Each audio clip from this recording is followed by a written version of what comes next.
Assalomu alaykum azizlar. Bugun juda ko'p uchraydigan, lekin ko'pchilik yetarlicha ma'lumotga ega bo'lmagan kasallik exnokokoz haqida gaplashamiz. Exnokok bu parazit keltirib chiqaradigan kasallik bo'lib, ko'pincha jigar va o'pkani zararlaydi.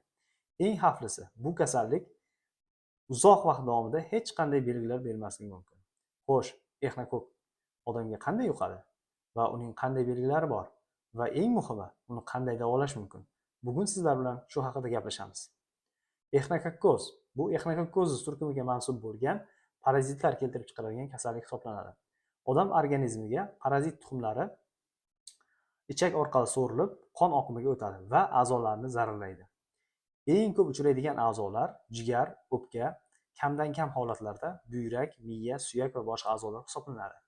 Parazit shu a'zolarga sekin-asta o'sib borib, kista hosil qiladi. Ko'pchilik exnokok qanday yuqadi deb so'rashadi.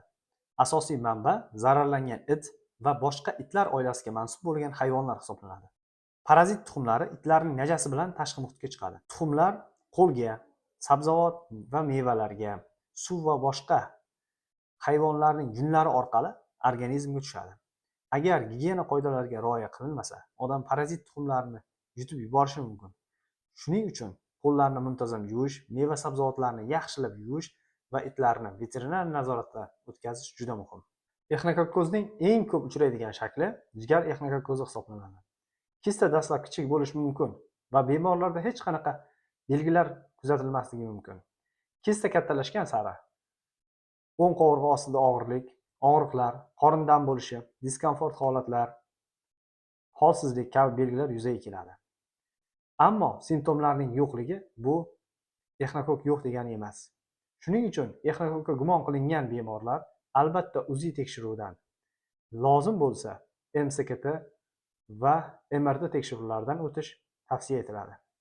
Exnokok kistasi oddiy kista emas. Ayrim hollarda kista yorilishi mumkin. Agar u qorin bo'shlig'ida yorilsa, og'ir allergik reaksiya, hatto anafilaksiya xavfi yuzaga kelishi mumkin. Bu hattoki o'limga ham olib keladi. Bundan tashqari, kista yiringlashi, o't yo'llariga yorilishi yoki qo'shni a'zolarni siqib qo'yishi mumkin. Shuning uchun exnokok kistasini o'zboshimchalik bilan turli xil dori-darmonlar bilan davolash mumkin emas. Davolash usuli kistani joylashuvi, hajmi, bosqichi, asoratlari va bemorning umumiy holatiga qarab belgilanadi. Davolash variantlari quyidagicha bo'lishi mumkin. Birinchisi, kuzatuv, ya'ni ayrim faol bo'lmagan kistalar dinamikada kuzatiladi. Ikkinchisi, antiparazitar dori vositalari, masalan, albendazol tana vazniga qarab belgilar beriladi. Uchinchisi, maxsus perkutan usullar ayrim holatlarda amalga oshiriladi. To'rtinchisi, jarrohlik davolash usuli hisoblanadi. Jarrohlik usuli hamma bemorlarda bir xil emas. Ba'zi bemorlarda kista olib tashlanadi, ayrim holatlarda esa jigar saqlab qoluvchi operatsiyalar bajariladi, ayrim holatlarda kista bo'shlig'i drenajlanadi. Bemor holatidan kelib chiqqan holatda amalga oshiriladi. Exnokok kistasini aniqlashning asosiy usullaridan biri bu boya aytganimizdek ultratovush tekshiruvi, ya'ni UZI yordamida aniqlanadi.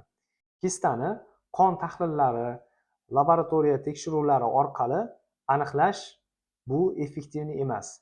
Kistani eng aniqlash oson va qulay bo'lgan usul bu ultratovush tekshiruvi, ya'ni UZI tekshiruvi hisoblanadi. Kasallikni oldini olish davolashdan ko'ra osonroq. Buning uchun gigiyena qoidalariga rioya qilish, meva va sabzavotlarni yaxshilab yuvib iste'mol qilish kabilarga e'tibor berish tavsiya etiladi. Xulosa qilib aytganda, exnokok jiddiy, ammo to'g'ri tashxis va to'g'ri davolash orqali nazorat qilinadigan kasallik hisoblanadi. Agar sizda UZI tekshiruvida jigar yoki o'pkada kistoz hosilalar aniqlangan bo'lsa, o'zingizcha davolashga urinmang. Mutaxassisga, jarrohga murojaat qiling.